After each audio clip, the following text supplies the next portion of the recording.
Hey everyone, it's Erin with Hail Varsity. I am joined by Brady, also of Hail Varsity, and we are here at Memorial Stadium because obviously there is a football game. And as you might be able to see behind us, players are starting to meander onto the field, check things out. So let's do a really quick pregame update. Brady, welcome back. Let's talk Georgia Southern. What do we need to know about this team? We're familiar with the quarterback. Nebraska has faced this quarterback before, but we're also familiar with the coach. Yeah, I mean, right off the bat, you typically don't get to see Georgia Southern. This is the first time the two programs have ever met, but they're familiar with the quarterback transfer from Buffalo from last year. So and the players kind of talked about that during the week and how they know that familiarity, have that familiarity to them.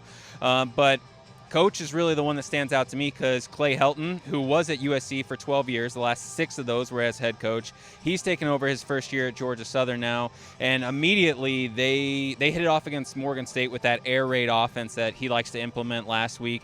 They ran away in the second half from that one, so they're looking to do a little bit more of that here today. It's going to be really interesting. I mean, there's no rain, but everything's still kind of droopy, moppy around, so who knows how that ball is going to go. So It's really going to be a big test for this Nebraska defense, the likes of which they probably haven't seen quite like this so far.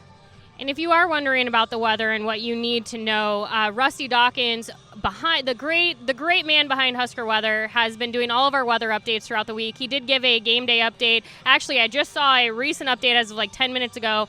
Possibility of a couple of sprinkles here and there as you get ready for kickoff, but the majority of the rain is done. With that said, you can just tell that the turf is wet. Like that is the reality that we are in, is that it is going to be a different playing situation, which Scott Frost talked about this week. They'll just have to kind of see how it goes, like you said, and they'll hopefully on offense just be able to settle in. And, you know, in my opinion, you got Anthony Grant.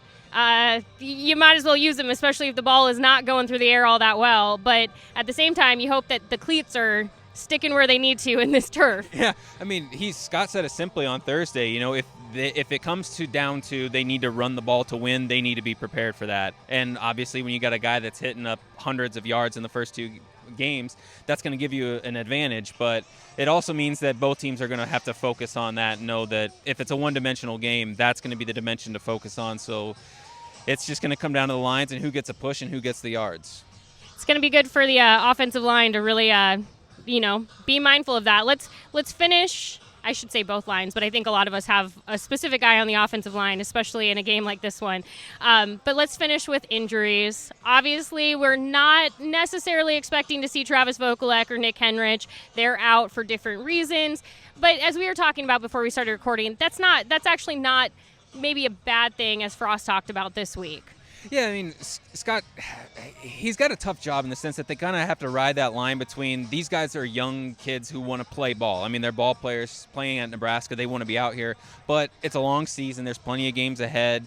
In the grand scheme of things, I mean, you want to make a strong showing against Georgia Southern, but in the terms of Big Ten play, and you've got a big non-conference game against Oklahoma coming up, it's just you got to save your guys for that. So we'll see. He said that they're both kind of day-to-day and seeing how it goes. So we won't really know until the players all come out without their pads on who's going to be here or not. But Nick and Travis are the two guys that didn't show up last week and kind of still unsure of going into today.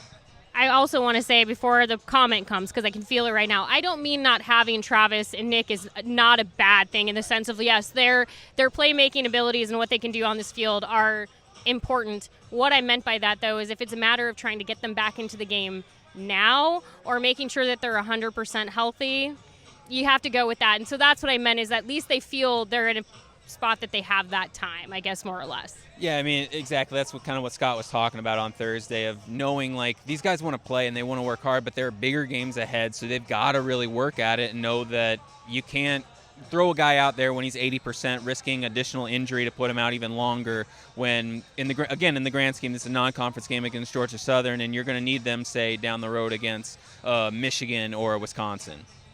Last thing I'll offer to everyone as you're watching people walk behind us, something that's really particularly interesting to me this year over previous seasons is in the past, players would come one-on-one out to the field to check things out, and they're actually coming in groups now, which I find really I don't know, when we talk about the team aspect of it, that's something worth noting, that they are coming, as you saw, a group walk right behind us. They're coming and walking the field together versus one at a time. take from that what you will. Read into it, don't read into it. We're just the messenger. But we have plenty to get to. Brady's going to be working on all of the sights and sounds that you need from this pregame, so we're going to go get back to it. If you have any questions, comments, whatever, leave them in this YouTube video right now. Be sure to subscribe. We've got plenty more to come.